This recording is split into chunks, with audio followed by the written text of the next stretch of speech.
Karena tidak ada bahaya, semua orang harus segera beristirahat dan mendapatkan kembali kekuatan mereka.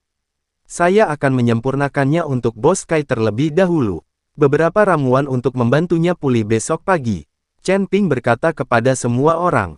Semua orang mulai duduk bersila dan mendapatkan kembali kekuatan mereka.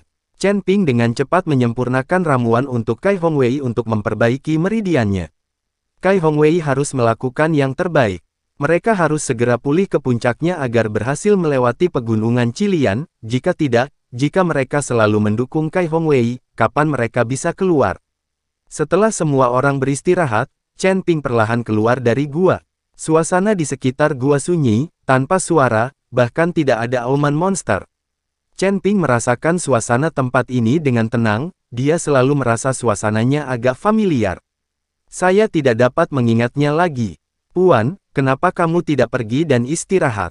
Huo Feng juga keluar dari gua dan bertanya.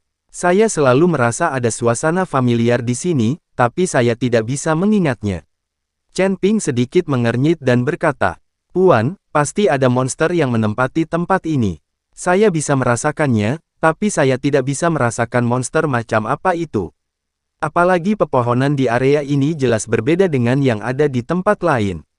Sepertinya monster yang menempati tempat ini jelas bukan monster biasa, kata Huo Feng. Tentu saja, bahkan harimau-harimau merah keperakan pun tidak berani mendekat, dan bahkan meyakinkan kita bahwa monster di tempat ini pastinya bukan monster biasa. Chen Ping juga memahami bagaimana monster yang bahkan ditakuti oleh Raja Harimau Merah Perak bisa menjadi monster biasa. Tempat ini tidak besar. Kalau monster itu masih ada, kita pasti bisa ditemukan. Petik 2. Chen Ping membawa Huo Feng dan mulai menjelajahi sekitar pintu masuk gua, ingin melihat apa itu. Monster macam apa yang menguasai tempat ini. Namun setelah berjalan 2 kali berturut-turut, dia tidak menemukan apapun, yang membuat Chen Ping sangat bingung. Masuk akal jika binatang iblis yang lebih kuat dari Harimau Merah Perak dan Raja Harimau pasti berukuran sangat besar. Tidak dapat menemukannya. Mungkin monster itu tidak ada saat ini. Tidak apa-apa, kita bisa pergi setelah istirahat untuk menghindari konflik. Melihat tidak ada monster yang ditemukan, kata Huo Feng. Chen Ping hanya bisa mengangguk, ayo kembali. Tetapi ketika Chen Ping dan Huo Feng hendak memasuki gua, tanah tiba-tiba bergetar, dan gelombang aura yang kuat melonjak keluar dari gua. Chen Ping dan Huo Feng tertegun sejenak, lalu mereka mendengar suara gemuruh satu demi satu, dan Tuan Miao serta yang lainnya berlari keluar gua satu demi satu. Semua orang tampak panik dan berteriak, naga, ada naga. Saat semua orang kehabisan, gelombang panas menyembur keluar dari lubang. Kemudian kepala sebesar rumah muncul dari lubang. Ketika Chen Ping melihat ini, dia segera membawa semua orang kembali. Segera, naga itu muncul setengah tubuhnya dari lubang, hanya separuh tubuhnya yang terlihat. Panjangnya 10 meter. Sekilas Chen Ping dapat mengetahui bahwa ini bukanlah seekor naga, melainkan seekor naga, karena ia akan berubah menjadi seekor naga. Itu naga, jadi kelihatannya mirip. Naga jenis ini dianggap sejenis ular, bukan naga. Bagaimana mungkin ada naga di gua ini? Kai Hongwei sangat ketakutan. Dia hanya mengatakan bahwa gua itu sangat aman, dan sekarang seekor naga besar muncul. Naga ini terlalu kuat, ringan. Itu adalah aura di tubuhnya yang tidak dapat ditanggung oleh siapapun di antara kita. Wajah Tuan Miao juga sangat pucat. Lagi pula, mereka tidak punya kekuatan untuk melawan saat bertemu monster seperti itu. Ketika Huo Feng melihat naga di depannya, dia juga terkejut dan berkata, itu naga yang sangat besar. Ini pertama kalinya aku melihatnya. Tahukah kamu, jika seekor naga berubah menjadi naga, itu adalah jalan keluar yang sempit. Pada saat ini, Jiaolong memandang Chen Ping dan biksu lainnya dengan mata besarnya. Chen Ping akhirnya teringat kenapa dia merasa familiar saat datang ke sini. Tanda seru, ternyata itu adalah nafas naga ini, dengan sedikit energi naga. Karena naga ini belum sepenuhnya berubah menjadi naga, ia hanya mengeluarkan sedikit energi naga. Dan itu belum murni, jadi Chen Ping merasa sedikit familiar, tapi dia tidak bisa mengingatnya. Kalian para biksu manusia sangat berani. Kamu berani masuk ke wilayahku secara pribadi. Ini pelanggaran pertamamu. Cepat pergi dari sini, kalau tidak aku tidak akan sopan. Jiaolong mengucapkan kata-kata manusia dan mengancam Chen Ping dan yang lainnya. Begitu semua orang mendengar kata-kata Jiaolong, mereka tiba-tiba menghela nafas lega, lalu menoleh dan menuju ke kejauhan. Berjalanlah dan keluar dari area ini. Tapi Chen Ping memandang naga itu dengan tenang tanpa bergerak. Puan, ayo cepat pergi, naga ini memang sangat kuat. Huo Feng melangkah maju dan menarik Chen Ping untuk pergi. Kalian harus pergi dulu. Aku ingin tahu bagaimana naga ini bisa mencapai level ini. Tiba, Chen Ping sangat curiga bahwa naga ini pasti telah menemukan energi abadi, menyerapnya dan berubah menjadi binatang abadi, dan kemudian dia segera berubah menjadi seekor naga. Mungkin orang ini hanyalah seekor ular kecil sejak awal. Setelah menyerap energi abadi, segalanya mungkin. Memikirkan hal ini, mata Chen Ping penuh dengan kegembiraan jika orang ini benar-benar menyerap energi abadi. Itu sebabnya jadi seperti ini, ramuan binatang di dalam tubuh benar-benar sebuah harta karun. Chen Ping sebenarnya ingin membunuh naga di depannya. Burung Phoenix api sepertinya merasakan niat membunuh Chen Ping, dan dengan cepat mengingatkannya, "Tuan, jangan konyol. Naga ini mungkin akan segera naik. Jika bersin sekarang, kita semua akan mati. Tenang saja, aku tidak akan melakukan hal bodoh." Chen Ping dengan cepat tersenyum canggung, dia tidak menyangka Huo Feng memperhatikan pikiran kecilnya. Huo Feng tidak punya pilihan selain mundur perlahan dari area ini. Tetapi ketika dia melihat Chen Ping di sudut, dia masih tidak bergerak, dan dia melihat jejak niat membunuh di mata Chen Ping.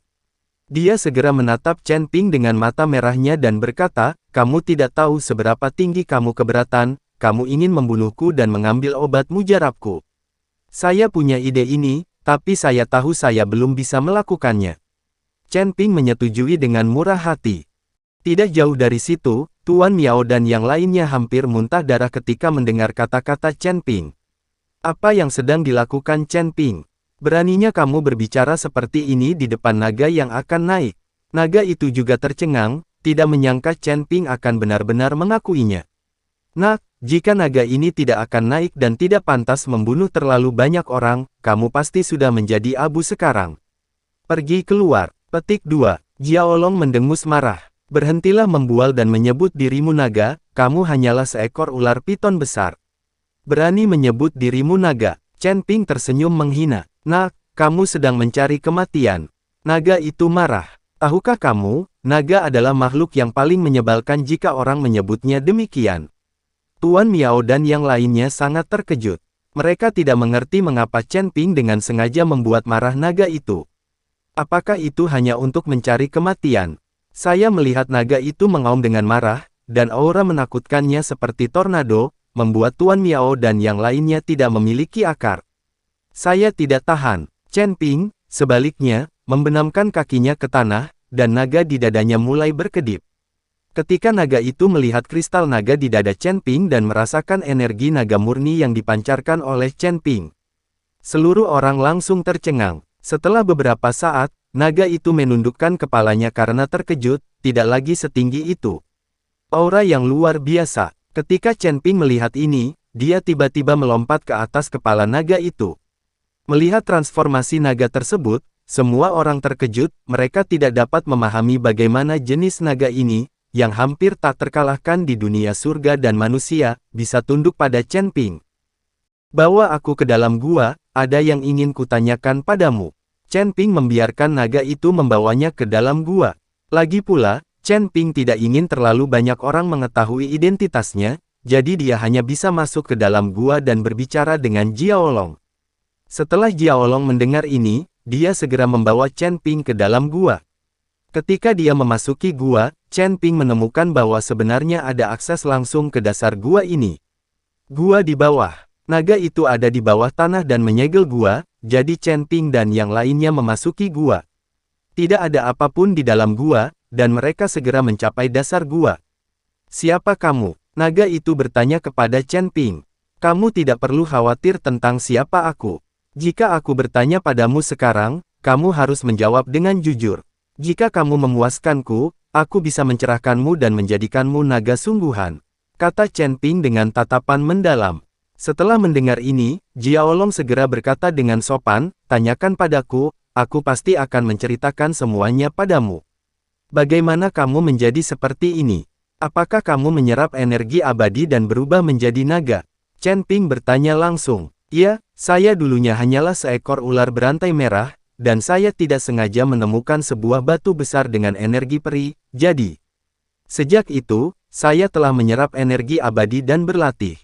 Petik 2. Selama bertahun-tahun, saya terjebak di alam Ascension, dan saya tidak pernah bisa benar-benar menjadi naga Ascension. Jiaolong berkata jujur, apakah batu immortal Qi masih ada? Chen Ping bertanya. Iya, Jiaolong mengangguk. Ajak aku melihat. Chen Ping ingin tahu seperti apa rupa batu peri yang bisa mengubah ular rantai merah kecil menjadi naga. Naga itu membawa Ruo Chen Ping dan mulai merangkak ke bawah gua tak berdasar milik Ruo. Entah berapa lama, bercak merah mulai muncul di depan mata Chen Ping. Ternyata itu magma merahnya mendidih dan suhunya mencapai ribuan lempeng. Namun, tubuh Chen Ping tidak terlalu takut. Bahkan jika itu adalah suhu api iblis, tubuh Chen Ping dapat menahannya. Magma belaka bukanlah apa-apa. Chen Ping melihat di tengah magma, sebuah batu besar direndam dalam magma. Batu itu begitu besar bahkan naga yang melingkar di atasnya sudah lebih dari cukup. Batu peri yang besar. Chen Ping sedikit terkejut. Tentu saja, kalau tidak, bagaimana mungkin aku bisa menyerapnya selama bertahun-tahun? Tapi sekarang hanya ada sedikit energi abadi yang tersisa di batu ini. Jika aku tidak bisa menggunakan energi abadi ini untuk naik, aku khawatir aku akan tetap tinggal dalam keadaan ini selamanya. Jiaolong berkata dengan sangat tenang. Chen Ping melihat batu energi abadi di depannya, melompat ke atasnya, dan kemudian menemukan bahwa energi abadi yang memancar dari batu itu sama dengan pecahan jiwa es yang dia miliki di ujung utara. Meskipun energi abadi di dalam batu besar ini tidak banyak untuk naga ini, ia hampir habis. Tapi bagi Chen Ping, ini adalah harta karun yang besar, saya kira tidak masalah baginya untuk menerobos ke alam kecil. Anda harus tahu bahwa sumber daya yang dibutuhkan Chen Ping untuk menerobos alam kecil beberapa kali atau bahkan beberapa kali lipat dari sumber daya lainnya. 10 kali lipatnya, kekuatanmu sekarang sepenuhnya mampu meningkat, tetapi kamu hanya terjebak pada pencerahan. Bagaimanapun, kamu bukanlah naga sungguhan. Bahkan jika kamu memiliki energi naga di tubuhmu, kamu tidak murni. Sekarang saya akan memberikan energi naga murni kepada Anda, dan kemudian Anda akan menyadarinya.